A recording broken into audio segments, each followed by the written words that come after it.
definitely higher with the increased spring rate. This is what I ended up doing with my sub tank and Luger's valve. Ran through a hole there. The line has ran up through here, ran out down into the fitting, the quick connector, threaded into the cap.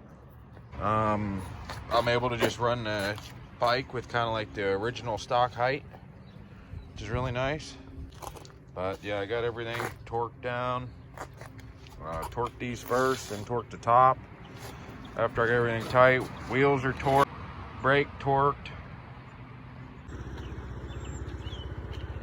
That suspension definitely works.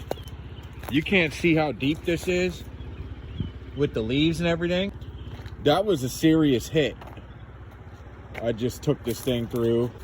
That right there is where I came out the whole way down that hill. I slid right on down, came through, right through this deep hole. Look at how far I stick my foot in there. In hole there. And then bounce back up to this. Holy shit. I can't believe that thing didn't just bottom out. I don't think the suspension bottomed out. That was amazing. Thing did exactly what the whole reason of wanting it. Didn't bend my wheel, didn't bottom out, didn't hurt my wrist. Wow. It's a little bit more washed out than the last time.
It dumped it and then the battery's dead. Yeah, that thing was sweet, but